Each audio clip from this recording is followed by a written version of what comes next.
Welcome to the Fantasy Football Forge. My name's Steve, and this is Snickers, who wanted to say hello and goodbye.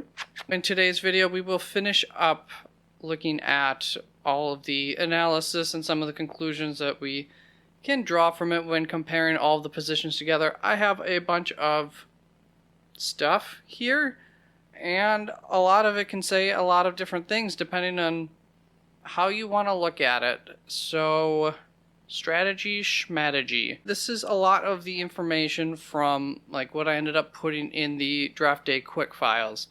So here we have the number of players to kind of look at the amount of scarcity within, the first tier of one position compared to the first tier of a different position, and the second tier of one position compared to the second tier of a different position. And then the average rank floor and the average rank ceiling are both in there, so that is the average weekly rank of where these players tend to end up scoring most weeks on average. So like for the top two quarterbacks, at least based on 2021 data, we expect them to finish most weeks between being as the quarterback 5 to the quarterback 11. Under that is the weekly advantage floor and the weekly advantage ceiling. So those are the information that we've gotten from the advantage/disadvantage matrix. And then also across the entirety of the season, what would be the average expected advantage that you would have on a weekly basis against opponents. So for instance, this 5.4 points, so 1 week you had 10.8.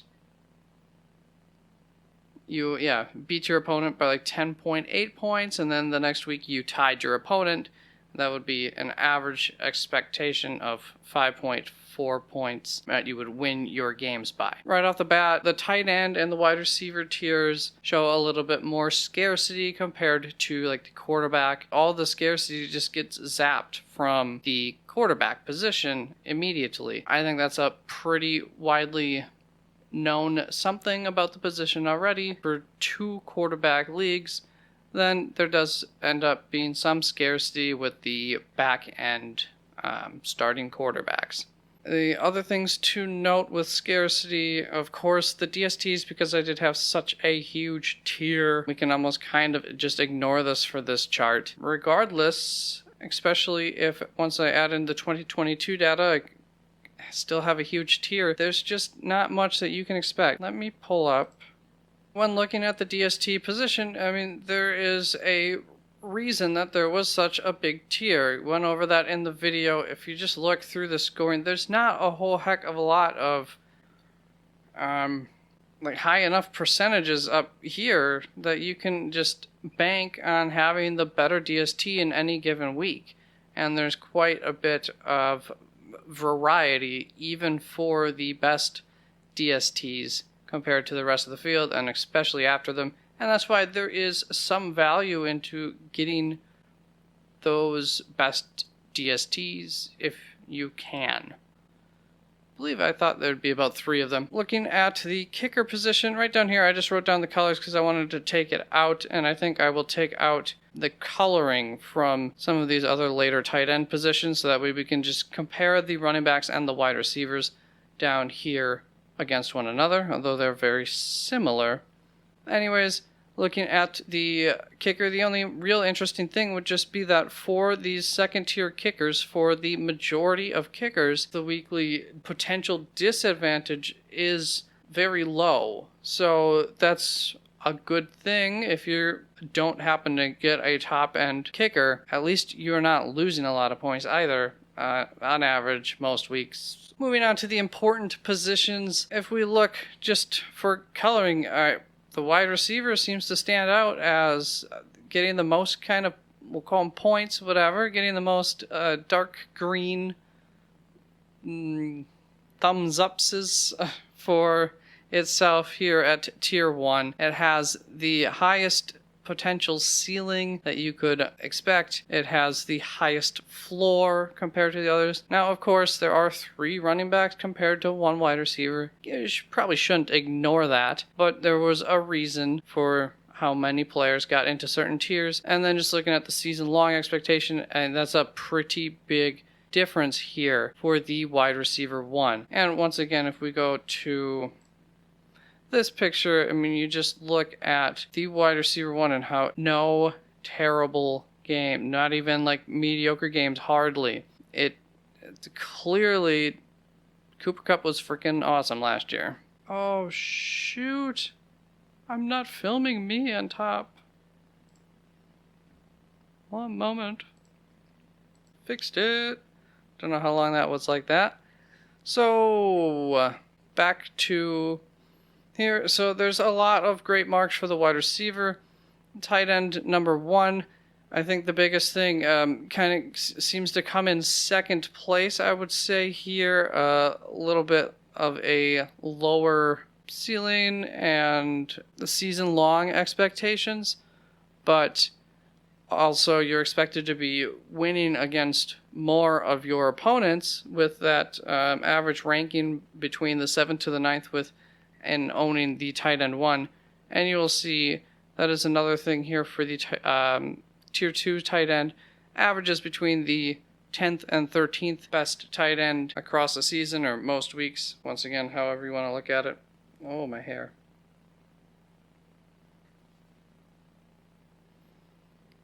All right, we'll rock that.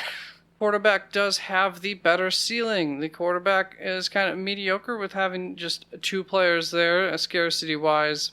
And then with the lack of scarcity immediately after that, I think that kind of pushes up the potential in having one of these top-end quarterbacks. Running back's probably making the weakest case here across the board for being importance in being drafted, I guess is essentially how it comes down to. But then we have the 4th running back comes in, creating some scarcity for Tier 2. If you saw the running back video, that's kind of a unique tier that may or may not exist. But then if you were to include that on either end here, it's going to be less scarce. So really high-end running backs are actually less scarce based on the tier system here than other positions overall. And once again, the tight ends coming in and showing that they don't lose you a lot of points in a lot of weeks. Don't lose. Tight ends definitely making a case for these top 3-ish tight ends. And then you see they continue the scarcity with this 3rd tier at tight end, which kind of knocks the other tiers out of the water. But do remember that we're dealing with like the 5th tight end compared to all the way up to the 18th wide receiver here. So if we were to compare the weekly advantage on the ceiling here of 11 points, still lower than the running backs and the wide receivers as far as a ceiling goes for the tight ends 4 and 5, and even obviously 2 and 3. And then if we look at this season-long expectation, even though it's blowing these other positions out of the water here, if we were to combine this into one tier, that would bring this to an even lower mark. How much of an advantage are these tight ends giving you against other positions? And there will be a chart that we will look at that will be revealing as far as that goes.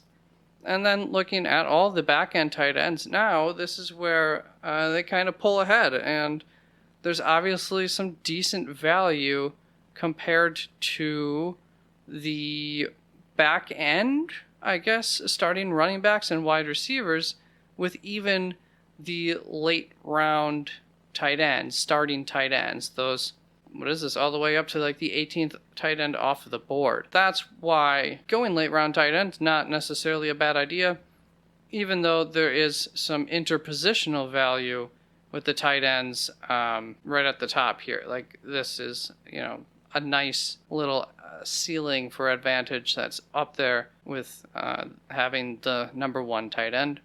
And this is an okay floor or season expectation. I guess it's the lowest one, so not great. Looking at the wide receivers compared to the running backs, just up until you get to those tier 3, the I guess basically the non-stud wide receivers versus the non-stud running backs, that's when the running backs pull ahead. I mean, look at this weekly advantage ceiling, doing much better than the wide receiver. Weekly advantage floor, we're doing better, less points to lose potentially than with some of these wide receivers. And even within the position, we're looking stronger than the wide receivers here. On average, beating 1 to 3 more other players within the same position. The season-long expectation, however, is about the same, so interesting. I would say it will give the tier 3 running backs the win there. So wide receiver, definite go. Running backs, go. And we'll look at where these tight ends can start to filter in amongst the other positions. And as far as the quarterback goes, pretty mediocrely strong. Maybe a little bit...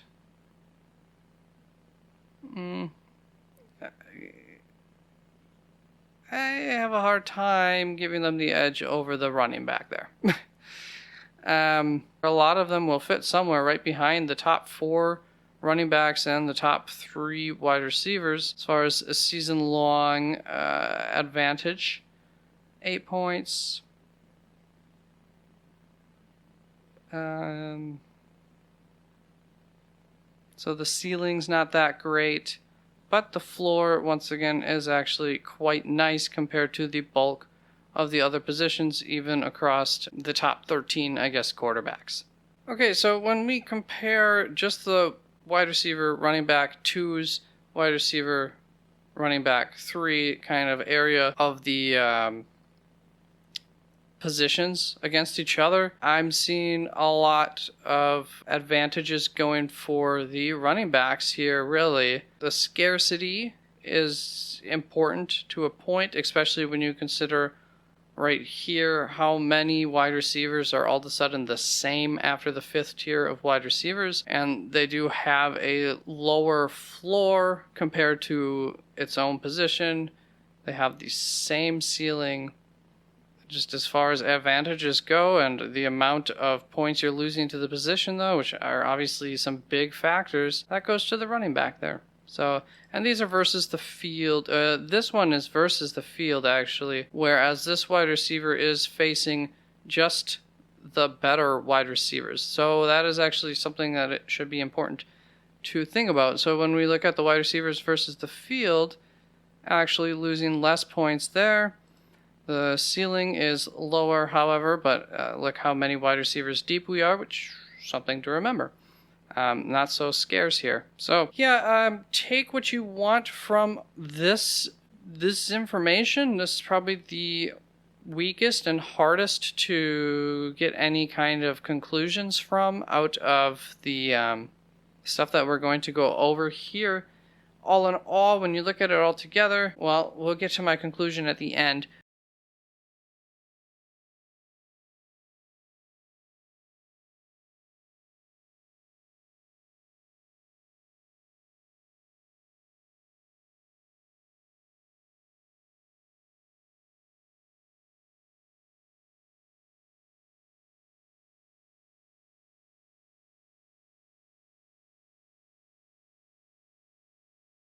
But let's move along.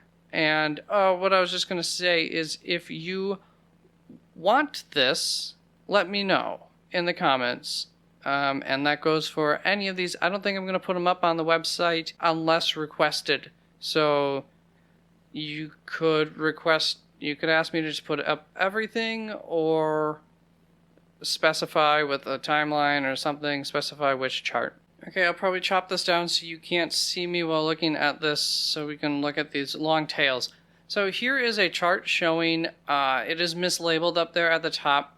It is actually showing the average fantasy points that I gathered at each of, the wide receiver 1, quarterback 1, running back 1, blah, blah, blah, 6, 12, 18, 24, and so on, all the way down to 72 for the wide receiver and running back position. This is part of why I thought that the wide receiver advice was basically just going to be to there's no advantages to be had across the position. There's no urgency across the position because it holds up its value, its fantasy points scored, the most of all the positions.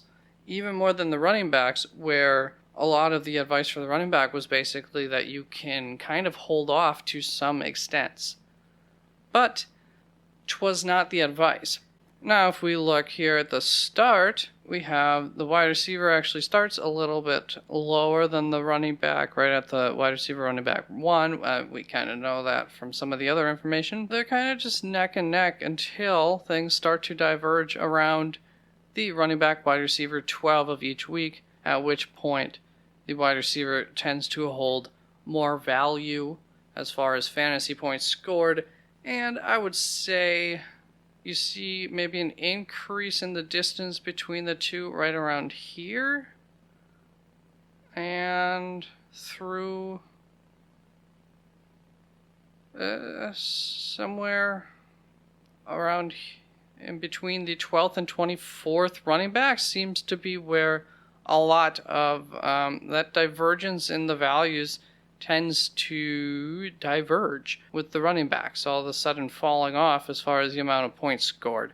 So definitely a case for those higher end running backs. The only issues come in with this is an average, but when you look at especially some of those higher end numbers, and then where did that go? And then you look at something like this screen cap, and you see how the running backs maybe score a little bit less up top compared to the wide receivers at a slightly lower percentage, and tend to go a little bit, have more poor weeks or mediocre type weeks, it appears, at least in comparison to some of those top end wide receivers. Well, that's where you get into some hairiness of which one's more important. Yeah, the running back's a little bit more scarce, but it appears like the wide receiver ones, or the wide receivers, the better ones, are going to offer you just a little bit more security on a week in and week out basis. And the best chart is yet to come. What is interesting is the quarterbacks right here. You see how they kind of just nosedive, especially after the top 6. But it takes all the way up until a certain point before their value, you have to go through quite a few, I would say that looks like maybe 6 more-ish quarterbacks than the other positions as far as a pure fantasy points scored argument goes. That's 6, 12, 18, 24. Not until around the 20th, 24th, somewhere in there, quarterback, until they're scoring about the same amount of points as a similarly ranked running back or wide receiver. And you see, it actually really takes even longer to catch up to the running backs as far as the advantage that these quarterbacks have against the running backs. Almost all of them score more fantasy points through that appears to be 24 running backs. That would have been 18. 12, 6, 1. My bad. This is the tight ends, and you can see they crash all the way down to where the number 6 tight end, kicker, DST kind of all end up meeting right around the same area here.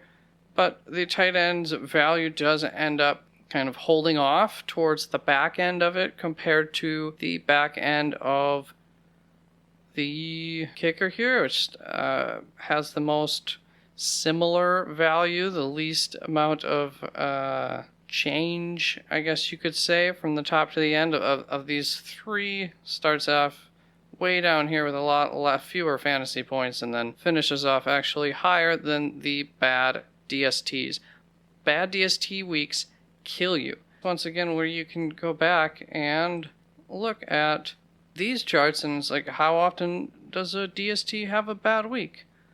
Well, maybe not too often for some of the better ones, and that's what makes them the better ones. But a lot of mediocre-ish weeks there where they're scoring right in this range.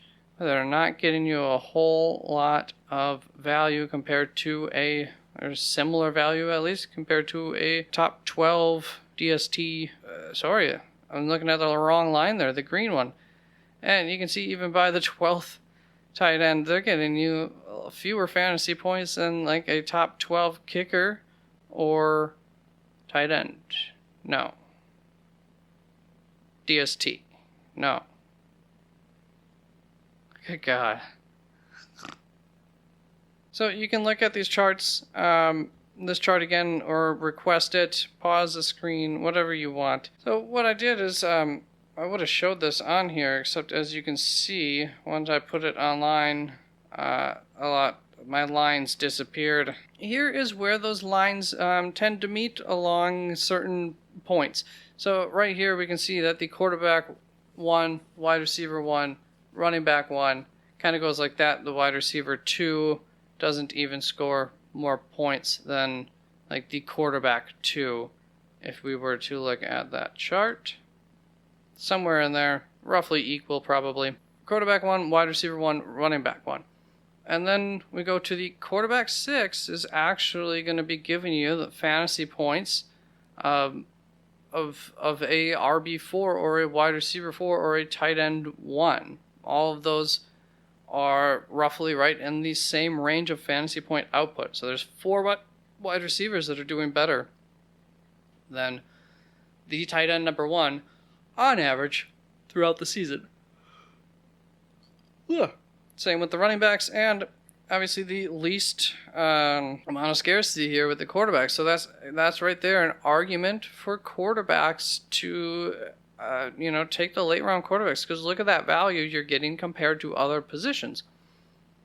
Only other argument would be what I brought up in the quarterback analysis, which is just some of the value that it gets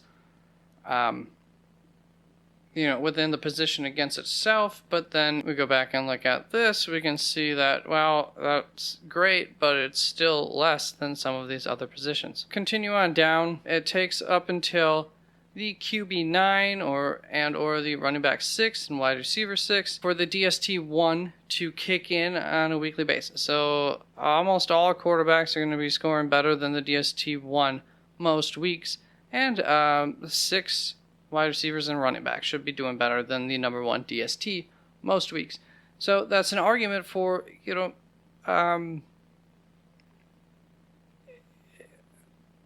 getting a DST that offers you that kind of value at the right price. And I don't think that in most leagues there is, the 8th, 9th round's going to be too early. But once you get past that area of the draft, I don't think it's the worst thing in the world to strike at the position if you want to try to get yourself some advantage, because it can be a pretty big weekly advantage there for the DSTs compared, when they go off. When they go off is the issue. As far as the kicker one, it takes all the way up until like the quarterback 15, wide receiver 13, running back 13. So you can see this gap starting to close between the quarterbacks, wide receivers, and running backs as far as the number of them that are scoring more fantasy points. They're getting close to the quarterback. And here, once we get to the tight end 6, the DST 6, the kicker 6, I don't know if it'll make the cut, but I pointed that out while looking at the other chart. They all kind of converge into one spot of fantasy point output, and that happens to be about the wide receiver 24, so less scarcity for the wide receiver position at that point. Of course, if you're in a 3 wide receiver league especially, not a whole lot less scarcity though than the running backs and quarterbacks to make up only 3 more or so on the average week. Once again, those scoring habits matrices are important compared to this, but I just find this interesting, and you can take from what you wish. And then once we get to the tight end 12, the kicker 12, we're all the way up at the wide receiver 40 and the running back 30. So now you can see a lot more wide receivers are starting to fill up these. I did it in rounds just to kind of give a visual of where, if you were to draft by the average fantasy point output strictly, this would be how a draft would look, essentially. And then I think I just wanted to show that I hadn't forgotten about the quarterbacks. I don't recall exactly why this is here. And then to wrap it up, finally, we get to the DST-12.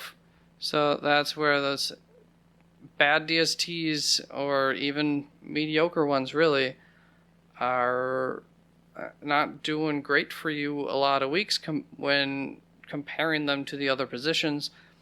All of a sudden now we've got 54 wide receivers through the first 11 rounds.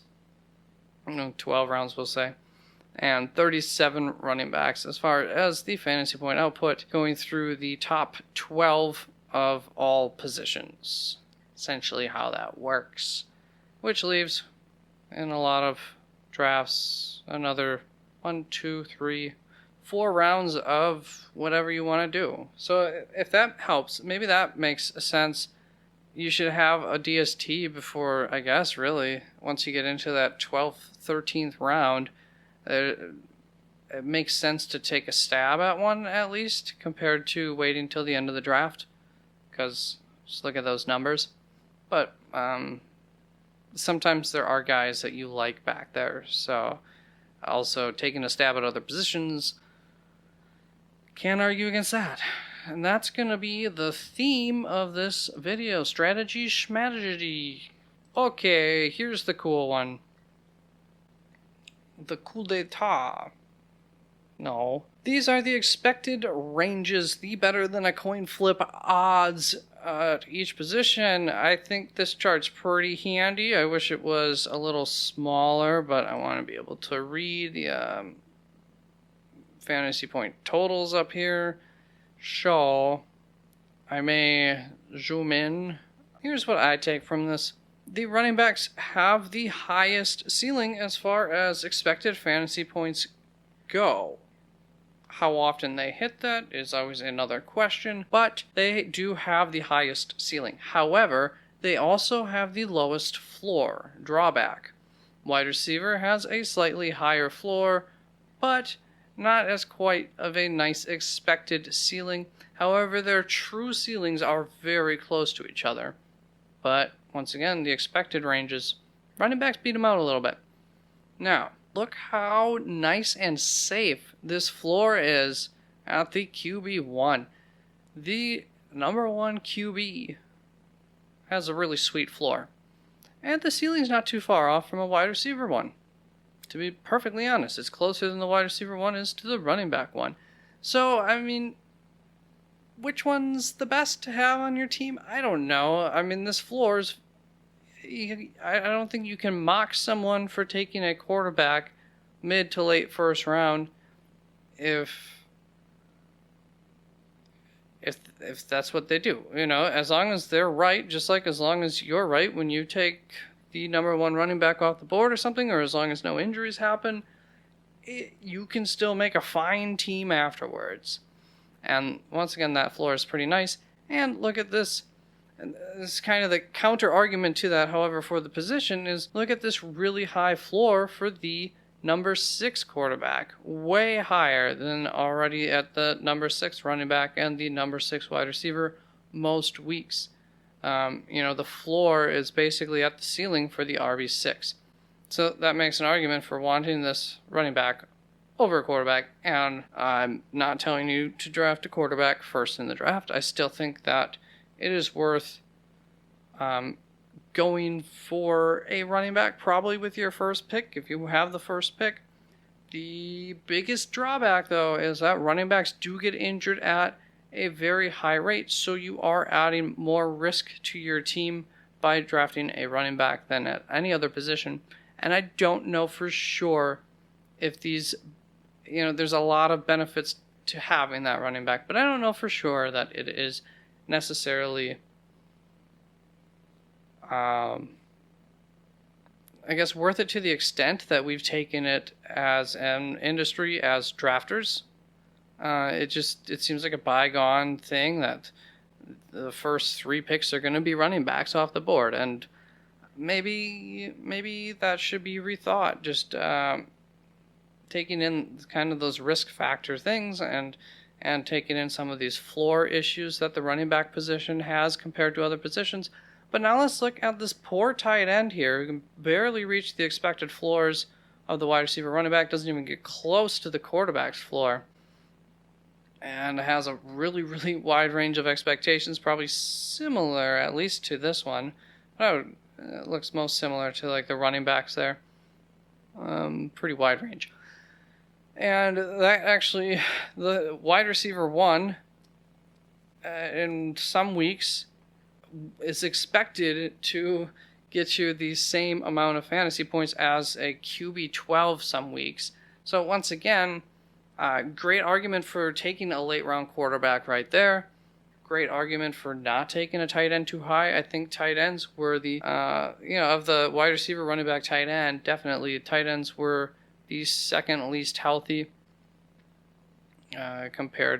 comparatively as well. So clear, I would say there's really no argument to be taking a tight end before a number 1 wide receiver or a number 1 running back. I don't see that. Even for like the expected ceiling and just expected advantage that you would get over these other tight ends, it's not great. And when you see how well the position ends up holding up comparatively to some of the other positions, getting a back end tight end isn't so bad after all. They're annoying to have. Coming back to the chart here, let's just move down a little bit.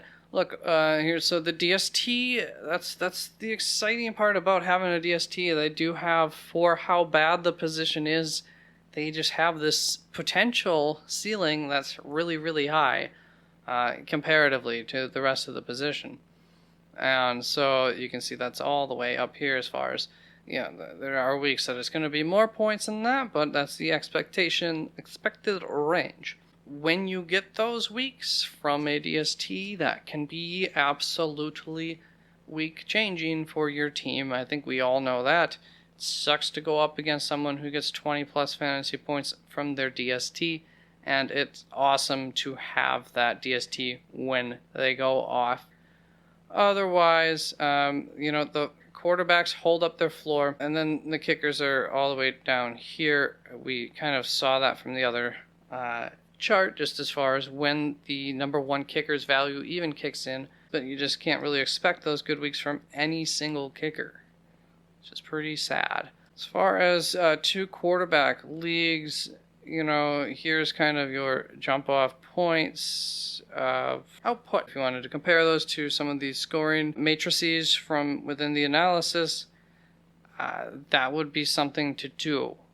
That's where I think this chart's really kind of cool to look at.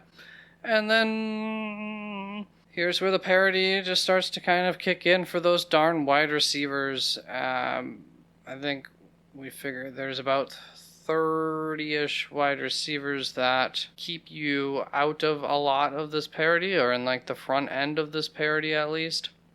More often than not, all these little black markers kind of mean that there's some sorts of advantages still going on that you can expect every single week from anybody that's finishing within those ranges. Just of note here, the wide receiver ceiling does kick in and get higher right around this point within the weekly outcomes of the positions, and that's how they finish off. So that is the DSTs, right? Yeah, those darn DSTs, the bad weeks from them are pretty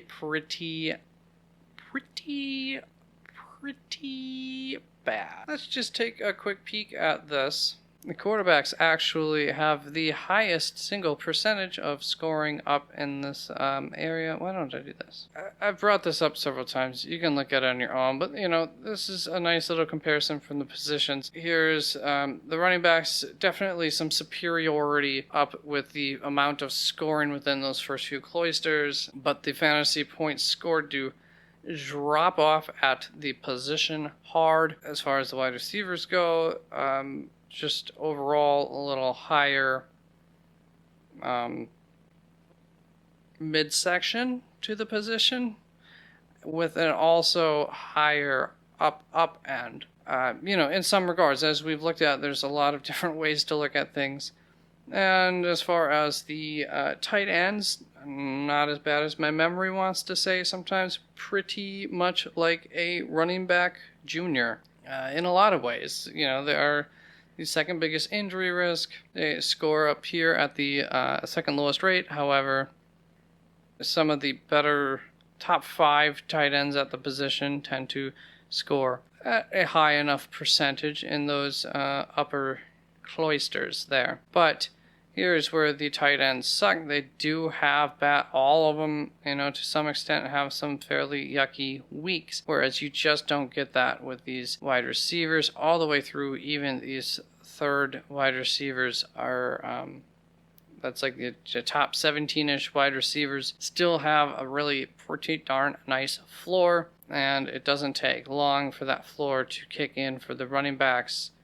I don't recall anymore how many. So already by tier 4 here for the running backs, that's only like the 17th off the board, so a lot of scarcity for the good running backs. There was one last thing that I wanted to look at, and that is going to be the percentage change charts. I think this is just really kind of interesting to look at, and we will zoom in to like the top 24. So this is obviously all of the results that I tracked for each of the positions. Looks somewhat similar to the fantasy points chart that I had for many reasons, but this is how they are faring within the position. So you can see that the kickers here actually held up some value up top as far as how much not falling. The cliff doesn't fall off of the position for the kickers too incredibly quickly until it does. And you can see, however, for tight ends, right, gray, the tight ends actually kind of fall out of line the quickest. So that's going to be an argument for the top end tight ends, because you are getting the most value from like the 1 to the 6 there, it appears. We'll zoom in. And as far as the DSTs, not doing a lot better than the tight ends at the top, and obviously they take a huge dump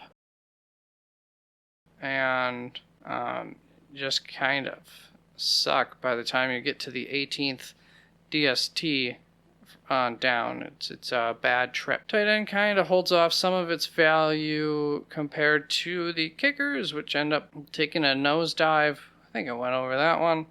And here is the quarterback position. So you can see the quarterback's actually losing the least value at some point here across the top 12 to 18 area is where that will change, and they do fall off as well, with the final 6 or so each week kind of stinking it up. But you see that pretty much every position. The only position that really doesn't have you can see the running backs, it's like an exaggerated drop, kind of like the tight end, compared to the other 3, which have a more of a sudden turn in production.